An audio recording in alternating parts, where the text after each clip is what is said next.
So it's Ramadan, and I'm a bit late. I know, it's the 24th of Ramadan, or maybe the 25th, could be the 23rd, maybe the 2nd. It's all up to you. I really don't want to get involved in these moon wars. They get a little too serious for me.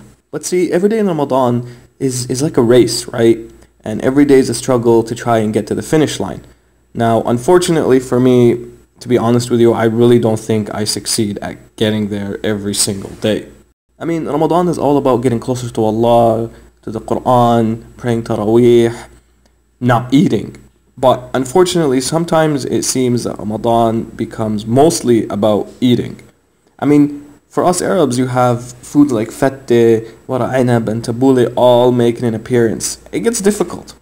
And honestly, Ramadan sometimes is broken down like this. Pretty much, as this pie chart here shows, you got, on one hand, fasting time, on the other hand, non-fasting time. And then you have non-fasting time more or less divided into two parts to keep it simple, with the first and most important part being iftar time. Now, iftar time at our house kind of gets crazy, and I like to think of it as a Master Chef episode. Typically, my dad plays the role of Chef Ramsay, or Chef Ramzi, as my parents like to call him. But anyways, basically he's the one who starts the timer, right? He gets us all running around. You know, usually my mom will be doing her thing, cooking, and inshallah would actually be helping around. So we're all just taking our time, bonding as a family, you know, that kind of thing.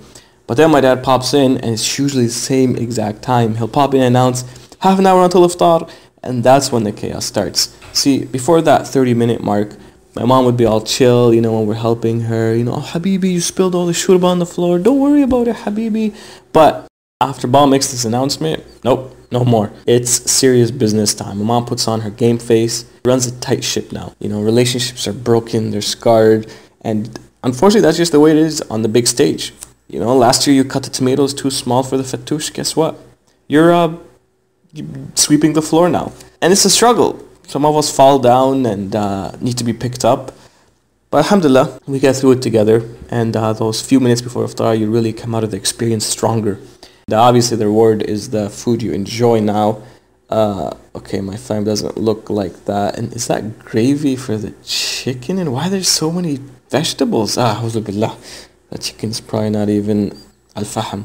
No, my family dining table is more like this. Okay, well, not as fancy, but you get the idea. But anyways, you'll have the wara inab, the tamar, the fatteh, the tabbouleh, maybe the jej, the hummus, and apparently now we have pakoras too.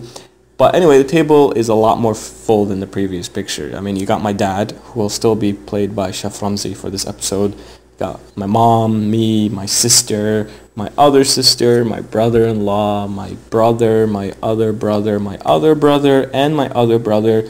My nephews, who sometimes like to chill under the table or once in a while on it, apparently. And, oh yes, of course, my wife, can't forget that. And it says iftar times go at my house. 6 different conversations going at once. Little nephews poking your feet under the table. Basically, imagine your typical iftar party, but make that almost every iftar at my house.